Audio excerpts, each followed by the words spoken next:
As we get closer to the end of the year, Oscar talk has already begun. At least it has here. And we're discussing the Oscars and what could possibly be the nominations.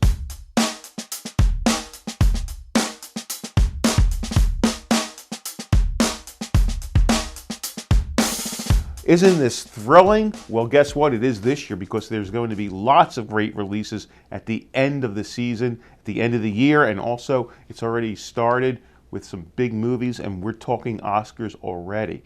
So, my predictions for the top Oscar categories are, for supporting actress, I'm going to go with Anne Hathaway for Les Mis, much looked forward to role. Amy Adams for The Master. Helen Hunt for The Sessions, a big comeback film for her. Sally Field for Lincoln. And Maggie Smith for the Best Exotic Marigold Hotel. She's a big fan favorite and also a favorite with award givers. That's going to leave out people like Samantha Barks for Les Mis and Kelly Riley from the film Flight with Denzel Washington. In the Best Supporting Actor category, it is highly competitive this year. Very tough to pick, but I'm going to go with Leonardo DiCaprio for the Quentin Tarantino movie Django Unchained. Philip Seymour Hoffman for The Master.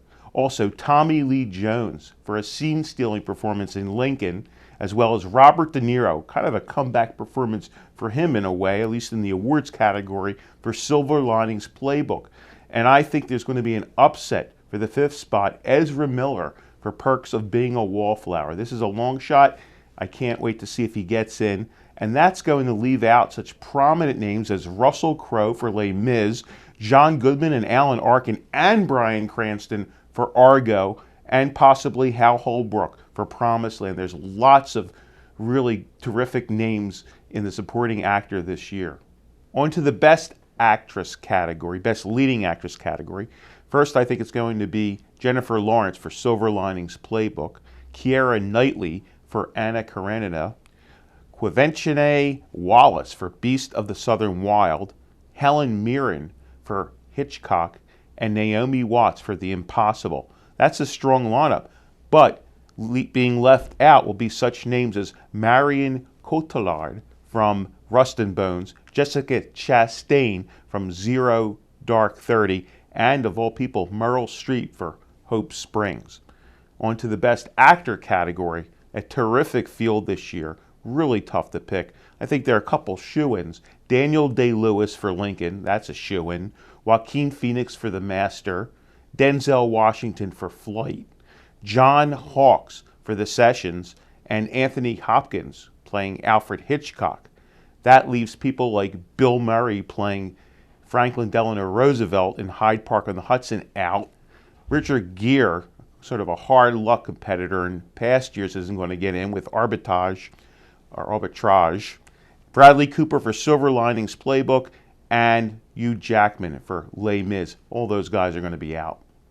For Best Director, another terrific field. I think you can expect Ben Affleck for the universally acclaimed Argo to be in there, Tom Hooper for Les Miserables, Steven Spielberg for Lincoln, David O. Russell for the Silver Linings Playbook, and Catherine Bigelow, who won a few years ago for Zero Dark 30.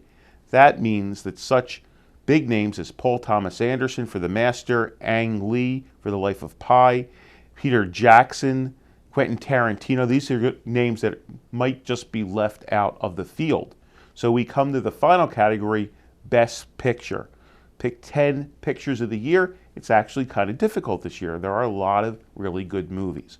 So, Argo, Les Mis, Lincoln, Silver Linings Playbook, Zero Dark 30, The Master, Beast of the Southern Wild, Life of Pi, Flight, and my big upset sneaking in the top 10, Skyfall, the James Bond movie. The first time a James Bond movie will be nominated for an Academy Award. Leaves out Tarantino's Django Unchained, The Impossible, the Tsunami movie, The Hobbit, Sessions, a lot of big films. It's going to be an exciting year. I can't wait to see what happens.